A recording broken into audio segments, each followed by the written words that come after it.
ऐतिहासिक मंडे सभी लोगों का हार्दिक हार्दिक अभिनंदन करती हूँ। तो आज हम बात करेंगे कि जो बिजनेस हम कर रहे हैं उसमें हम सफल कैसे बने और जल्दी से जल्दी जो अपने लेवल्स हैं उन्हें कैसे हम अचीव करें। तो सबसे पहले जैसे कि हम जानते हैं कि पहले कहा जाता था कि नॉलेज इज पावर, और हम जानते हैं कि आज हमें नॉलेज भर भर के हर जगह मिल जाती है। जैसे हम यूट्यूब्स वगैरह देखते हैं, रील्स वगैरह देखते हैं, तो हमें हर जगह नॉलेज मिल ही जाती है। पर नॉलेज पावर नहीं है। एक्चुअल में जो नॉलेज है वो पावर नहीं है, क्योंकि जब तक हम नॉलेज को इम्प्लीमेंट नहीं करेंगे तो वो कैसे पावरफुल हो सकती है। तो इसमें इम्प्लीमेंट करना हमें बहुत ज्यादा जरूरी है। जब तक हम नॉलेज को अप्लाई नहीं करेंगे तो जीवन में बदलाव कैसे आएगा। जैसे कि नई कहावत है, अप्लाइड नॉलेज इज पावर। जब हम नॉलेज तो हमें बहुत सारी मिल जाती है, पर हम उस नॉलेज का क्या करेंगे जब तक हम उसे अप्लाई ना करें। जब हमारे पास अच्छी अच्छी नॉलेज होगी, हम उसे अप्लाई करेंगे, तभी तो कुछ फायदा है। वरना नॉलेज तो हम भर भर के ले लेते हैं, लेकिन हम उसे अप्लाई भी तो नहीं करते। तो कहने की बात ये है कि नॉलेज हमें हर जगह से मिल जाती है, लेकिन हमें अच्छी नॉलेज को अप्लाई भी करना है। People do not decide their future, they decide their habits and habit decide their future. जो लोग हैं वो अपना फ्यूचर डिसाइड नहीं करते, वो अपनी आदतों को डिसाइड करते हैं, और फिर जब जैसी वो आदतें बनाते हैं उसी हिसाब से उनका वो भविष्य बनता है। किसी भी व्यक्ति में अपने फ्यूचर को बदलने की ताकत नहीं है। ताकत है तो सिर्फ आदतें बदलने की, और आदतें बदल जाएंगी तो आदतें खुद मिलकर हमारा भविष्य बदल देंगी। बट हम डायरेक्ट अपने भविष्य को नहीं बदल सकते हैं। हमें अपने भविष्य को बदलने के लिए अच्छी आदतें अपनानी होंगी। हम अपनी आदत सुधारने के लिए अच्छी किताबें पढ़ सकते हैं, मोटिवेशनल वीडियोस देख सकते हैं, अपने अप्लायंस की बातें सुन सकते हैं। जो अच्छी बातें होती हैं हम उनको कैप कर सकते हैं। तो पहला पॉइंट आता है हमारा, चेंज योर हैबिट्स। तो हमें अपनी आदतें सुधारने के लिए सबसे पहले सुबह जल्दी उठना होगा, और हमें मॉर्निंग सेशंस में आना होगा। क्योंकि हम मॉर्निंग सेशन में आते हैं तो हम यहाँ पर क्या सीखते हैं, अच्छी बातें तो सीखते हैं, अपने सिस्टम की बातें सीखते हैं। और जो हम सीखेंगे और फिर हम उसे अप्लाई करेंगे, तभी तो हमारा काम बढ़ेगा। तो हमें सुबह जल्दी उठना है और अपने मॉर्निंग सेशन में आना है, क्योंकि यहाँ पर हम आते हैं तो हम मोटिवेट होते हैं, हम सारी बातें अच्छे से सीख पाते हैं। सभी लोगों से बातचीत करो। ऐसा नहीं है कि जैसे कि हम किसी से बातें कर रहे हैं, किसी से नहीं कर रहे हैं, और ना ही हमें किसी की बुराई करनी है। सफल होने के लिए एडवाइस सुनो। हम लोगों की बातें सुनते हैं, लेकिन कुछ लोग हमें मिलते हैं वो हमें नेगेटिव करते हैं, कुछ बातें होती हैं जो वो हमें पॉजिटिव करते हैं। तो हमेशा ऐसे व्यक्तियों के साथ रहो जो हमें पॉजिटिव रखें। सभी की रिस्पेक्ट करो, चाहे वो आपकी डाउनलाइन हो या अपलाइन हो या टीम का कोई भी सदस्य हो। और सभी से एक अच्छा बॉन्ड बनाए, सभी से एक अच्छा रिलेशन बनाए। प्रमोट एवरीथिंग, लाइक बिजनेस को बढ़ाने वाली सारी एक्टिविटीज जो होती हैं उनको प्रमोट करो। जैसे सेमिनार हो गए, मीटिंग्स वगैरह हो गई, उनको लो और उनको प्रमोट भी करो। और दूसरा आता है कि अपने ड्रेसअप पर ध्यान दो। ऐसा नहीं है कि हमें मतलब नए कपड़े पहनने हैं, लेकिन हमारे कपड़े साफ सुथरे होने चाहिए, प्रेस लगी होनी चाहिए, और एक अच्छा सा ड्रेस कोड होना चाहिए। और सेकंड पॉइंट आता है गिव योर टाइम। तो हमें इसमें समय देना है। जैसे कि संडे सेमिनार हो गए, हमें जो सारे सेमिनार्स होते हैं उनको अटेंड करना है, और जो मीटिंग्स होती हैं उनको भी अटेंड करना है। जो फ्राइडे ट्रेनिंग होती है उन्हें भी अटेंड करना है, क्योंकि जब हम अटेंड करेंगे तो कुछ ना कुछ तो सीखेंगे ही ना, और सीख कर तो बहुत अच्छा काम किया जा सकता है। समय बहुत ज्यादा कीमती है, तो अपना समय हमें बेचना नहीं है, हमें सामान बेचना है। लोग जॉब करते हैं, तो जॉब में इतने घंटे हम काम करते हैं तो हम वहां अपना पूरा समय ही तो लगा रहे हैं। जबकि हमें जॉब से जबकि हमें पता है कि जॉब से हमारे सपने कभी पूरे नहीं हो पाएंगे।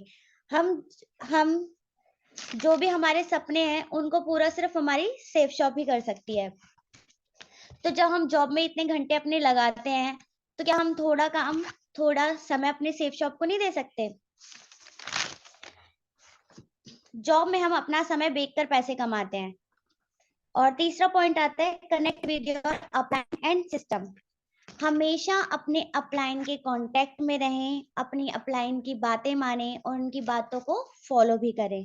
उनके बताए हुए मार्ग पर चलें, सिस्टम की बातों को फॉलो करें, और अच्छे लोगों के साथ उठें, बैठें, अपनी जो सराउंडिंग है वो बहुत ही ज़्यादा पॉजिटिव बनाएँ, नेगेटिव लोगों से दूर रहें। और हमें सबसे पहले इसमें सीखने पर फोकस देना होगा, क्योंकि हम सीख कर ही बहुत अच्छा काम कर पाएँगे। नेटवर्क बनाना ही दुनिया में बड़ा आदमी बनाने का सूत्र है। सभी ने नेटवर्क बनाया हुआ है, जैसे कि हम जान सकते हैं जिसका भी आज बिज़नेस बहुत बड़ा है, तो सभी ना सभी का नेटवर्क ही है।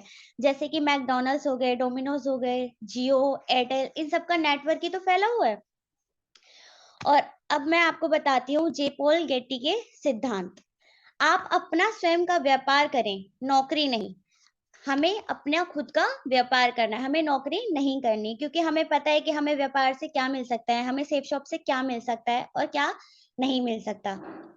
हमें नौकरी से तो हमारे सिर्फ डेली का चल सकता है सिर्फ, और कोई हमारा बड़ा सपना पूरा नहीं हो सकता नौकरी से। बिज़नेस दैनिक जीवन में प्रत्येक व्यक्ति के द्वारा उपयोग होने वाली वस्तुओं का करें। जो हम बिज़नेस कर रहे हैं, हमें वो उन चीज़ों का बिज़नेस करना है जो व्यक्ति की यूज़ में आएँ। अपने व्यापार से दूसरों की मदद करें। जब हम बड़े आदमी बन जाएँगे, जब हम सेफ शॉप में जो हम काम कर रहे हैं, हम जब ये बिज़नेस दूसरों को देते हैं, तो हम उसकी हेल्प ही तो करते हैं, ताकि वो भी जो उसके सपने हैं, वो भी अपने सपनों को पूरा कर पाए। उन्हें सफल बनाएँ। जो भी हमारे साथ काम करने के लिए आता है, उनका पूरा सपोर्ट करें, उनके साथ रहें, उनको सफल बनाने की कोशिश करें। जब हम उनको सफल बनाएँगे, तो हम तो खुद ब खुद सफल हो जाएँगे, है ना? आपकी आमदनी एक व्यक्ति पर निर्भर नहीं होनी चाहिए। जो हमारी आमदनी है, वो एक व्यक्ति पर निर्भर नहीं होनी चाहिए। आमदनी एक से अधिक व्यक्ति से आनी चाहिए। जैसे-जैसे हमारी टीम बढ़ती जाती है, तो हमारी इनकम भी तो बढ़ती जाती है, और हमें अपनी टीम को हमेशा साथ लेकर चलना है। जो भी उसकी कोई नेगेटिविटी होती है, जो भी कहाँ से भी वो नेगेटिव होता है, हमें उसके साथ रहना है, उसको समझाना है, उसको पॉजिटिव बनाना है।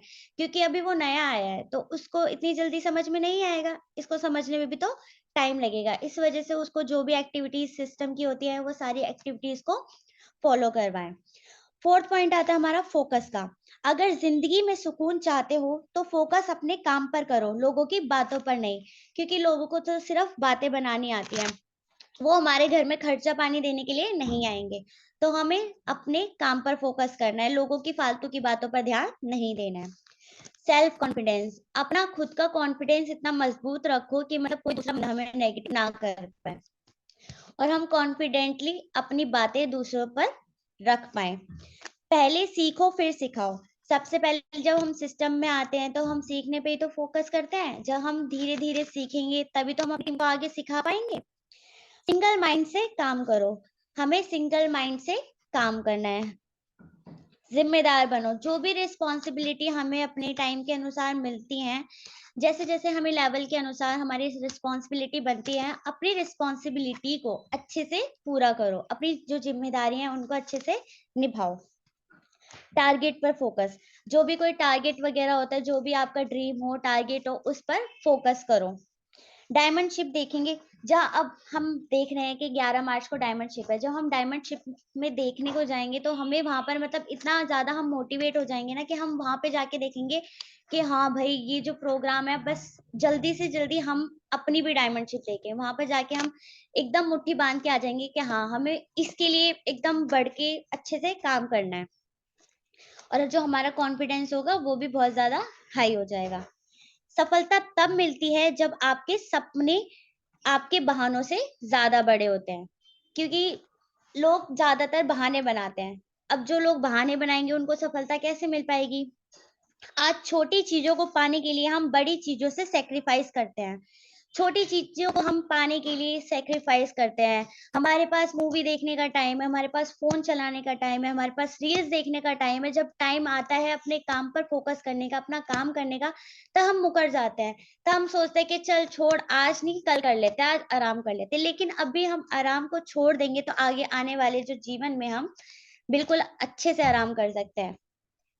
विजेता हमेशा लंबे समय के फायदे के लिए थोड़े समय का दर्द सहने के लिए तैयार होते हैं। जब हमें विजेता बनना है, तो क्या हम थोड़े टाइम के लिए मतलब थोड़ा दर्द नहीं सह सकते हैं क्या? जैसे कि आज हमें लग रहा होगा कि मतलब लोग हमारे साथ नहीं आ रहे, लेकिन हमें तो अपने काम पर डटे रहना है, और जब हम डटे रहेंगे तो एक दिन हम इतिहास लिख देंगे। आज छोटी-मोटी समस्याएँ आएँगी, लेकिन आज हमें उस समस्याओं पर ध्यान नहीं देना है, क्योंकि हमें पता है कि हमारा आगे आने वाला फ्यूचर बहुत ही ज़्यादा ब्राइट होने वाला है। हम 5 साल बाद कहाँ होंगे? पता है हम 5 साल बाद कहाँ होंगे, ये हमें हमारे ऊपर ही निर्भर करता है। जिस टाइप की हम बुक्स पढ़ते हैं, हम किस टाइप की बुक्स पढ़ते हैं। अगर हम कॉमेडी वगैरह वाली बुक्स पढ़ते हैं, अदर बुक्स पढ़ते हैं, तो वो हमें क्या देंगी? हमें कुछ भी नहीं देंगी। लेकिन हम अच्छी मोटिवेशनल किताबें पढ़ेंगे, तो हमें पता है कि हमारा आगे आने वाला फ्यूचर कैसा होगा। और कैसी चीज़ें हम देखते हैं, कैसी चीज़ें हम सुनते हैं, इस पर निर्भर करता है। और हमारी संगत कैसी है, इस पर भी निर्भर करता है। अगर हम अच्छे लोगों के साथ रहेंगे, तो ऑब्वियसली हमारे साथ अच्छा होगा और हम अच्छे व्यक्ति बन पाएँगे। सिर्फ़ एक ही इंसान ऐसा है जो आपका जीवन बदल सकता है, और वो इंसान आप खुद हैं। आप अपने आप पर ध्यान दें कि आप सफलता पाने का प्रयास कर रहे हैं या नहीं कर रहे हैं? अगर नहीं कर रहे हैं तो करना शुरू कर दीजिए। आपको खुद यह तय करना होगा कि आपको क्या करना है। जब तक हम खुद डिसाइड नहीं करेंगे तो हम क्या कर पाएँगे फ्यूचर में। और जैसे कि हम लोगों से मिलते हैं तो हमेशा हारे हुए आदमी से मिलें तो उसकी सलाह लीजिए कि वो क्यों हारा, और जीते हुए आदमी से अगर मिलें तो उससे उसका तजुर्बा जाने कि वो कैसे जीता। इससे क्या होगा, हमें ज्ञान मिलेगा। एक स्टोरी मैं आपको बताना चाहती हूँ। 100 ऊँटों का काफ़िला। एक बहुत ही विद्वान बाबा जी थे। उनके पास एक व्यक्ति अपनी समस्या लेकर जाता है कि बाबा जी, मेरे जीवन में बहुत ही ज़्यादा समस्या है। तो बताइए मैं इस समस्या से समाधान कैसे पाऊँ? कृपया करके मुझे उसका समाधान बताइए। तो बाबा जी के सामने मतलब बहुत सारे ऊँट होते हैं। मतलब पूरा ऊँटों का काफ़िला होता है, लगभग 100 ऊँट होते हैं। तो बाबा जी कहते हैं कि ठीक है, मैं तुम्हें एक काम बताता हूँ, यहाँ से एक लठिया उठाओ और पूरी रात इन 100 ऊँटों को बैठाने में लगाओ। जब तुम इन 100 ऊँटों को बैठा दोगे, तब मेरे पास आना, मैं तुम्हारे प्रश्न का उत्तर दूँगा, तुम्हारी समस्या का समाधान बताऊँगा। तो वो व्यक्ति पूरी रात लठिया लेकर मतलब ऊँटों को बैठाने का प्रयास करता रहा। उसने 10 ऊँटों को बिठा दिया, तो जब वो बाकी के ऊँटों को बिठाने गया तब तक वो उठ गए। ऐसे-ऐसे मतलब जितने ऊँटों को वो बिठाता गया, बाकी के ऊँट उठते गए। तो वो मतलब बहुत ज़्यादा परेशान हो गया, तो वो पूरी रात ऊँटों को ही बैठाने में जगता रहा। फिर परेशान होकर वो सुबह हो गई, तो वो बाबा के पास पहुँचा कि बाबा, ऐसे मैंने पूरी रात ऊँटों को बिठाने का प्रयास किया, लेकिन मैं थोड़े ऊँटों को बिठाता तो बाकी के ऊँट उठ जाते, उनको बिठाने जाता तो वो उठ जाते। तो बाबा ने उत्तर दिया कि ठीक उसी प्रकार हमारे जीवन में अगर हम एक समस्या को खत्म करते हैं तो दूसरी समस्या अपने आप ही उत्पन्न हो जाती है। तो हमें ये मतलब जीवन का नियम ही है कि मतलब हमारी थोड़ी-सी समस्या खत्म होती है तो दूसरी समस्या शुरू हो जाती है, और 99% जो समस्या है वो हमारी खत्म हो सकती है जब हम अपने बिजनेस पे फोकस करेंगे, जब हमारे पास पैसा होगा तो समस्या का समाधान भी होगा, क्योंकि ज्यादा से ज्यादा प्रॉब्लम होती है वो मनी से लेकर ही होती है। तो इसका यही वो है कि अपने काम पर फोकस करो, और जो जीवन में उतार चढ़ाव जो समस्या आती रहेंगी उनसे सीखो और आगे बढ़ो और उनको खत्म करने का प्रयास करो। थैंक यू सर, बस इतनी ही बातें थी, जो भी बातें थी सारी सिस्टम की बातें थी, और थैंक यू सर बोलने का मौका दिया, और जो भी बात गलत लगी हो तो कृपया करके मुझे माफ़ कर दीजिएगा। Thank you.